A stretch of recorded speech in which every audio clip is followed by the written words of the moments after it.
रत्नागिरी जिल्हा परिषद पंचायत समिती निवडणुका येत्या 5 फेब्रुवारीला होणार आहेत। उमेदवारी अर्ज दाखल केल्यानंतर उमेदवारी माघार घ्यायची तारीख 27 तारीख आहे। कालच छाननी झाली। संपूर्ण जिल्ह्याचा विचार केला तर 56 जिल्हा परिषद गटातून निवडून द्यायचे जिल्हा सदस्य। पण सगळ्यात रंगतदार निवडणूक जर कुठं पाहायची असेल किंवा बघायची असेल ना तर संगमेश्वर तालुक्यातील कोसुम जिल्हा परिषद गटात। तुम्ही विचारा असं का त्या गटामध्ये आहे?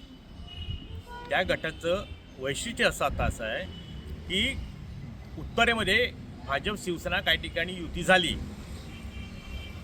आणि त्या ठिकाणी युतीमध्ये एकच उमेदवार भाजप किंवा शिवसेनेचा त्या जिल्हा परिषद गटात असेल। पण कोसुम जिल्हा परिषद गटामध्ये मैत्रीपूर्ण लढत होते आणि एकमेव ती रत्नागिरी जिल्ह्यातली सेना आणि भाजप अशी मैत्रीपूर्ण लढत होणार आहे। साधारणपणे 23,000चा हा मतदारसंघ आहे जिल्हा परिषद कोसुम। ह्यापूर्वी 2017च्या निवडणुकीत माजी जिल्हा परिषद अध्यक्ष रोहन बने त्या ठिकाणी निवडून गेले। त्यावेळेस निवडणुकीत चुरशी झाली। त्यावेळेला प्रमोद अधटराव अपक्ष निवडणुकीला उभे होते आणि सौ नेहा माने ह्या ठिकाणी सेनेच्या होत्या, पण त्या राष्ट्रवादी काँग्रेसच्या होत्या।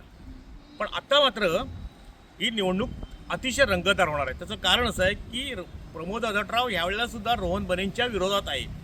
रोहन बने शिवसेना तिकिटावरती निवडणूक लढवत आहेत, प्रमोद अधटराव कमळावरती निवडणूक लढवत आहेत। कमळ हे चिन्ह घेतलंय आणि त्याचबरोबर पूर्वी ओझरे गटामध्ये ज्या निवडून आल्या त्या मुग्धा जागुष्टे, त्यांचा आता तो गट बदलल्यामुळे नाव बदललं तर झालं साडवली, त्या ठिकाणी नेहा माने आता लढवत आहेत।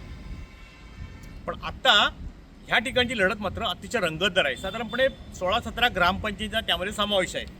आपण विचार केला त्यामध्ये तळे, कांटे, घोडवली, वांगणे, पांगरी, तुळसणी, निवे बुद्रुक, आंबव, कर्ला, वाशी, पाडगाव, कोसुम, त्याचबरोबर नांद्रज, तामाणे, फणसट, धामापूर, उसगाव आणि आंबवली ह्या ग्रामपंचायती त्या गटात येतात।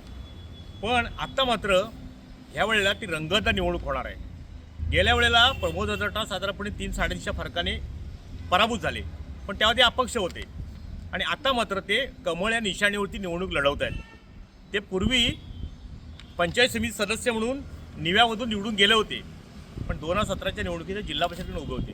सारासार विचार केला ना तर आता साधारणपणे 23,000 मतदार जरी असलं तरी मागच्या निवडणुकीचा विचार केला तर 13-14 हजार मतदान होईल।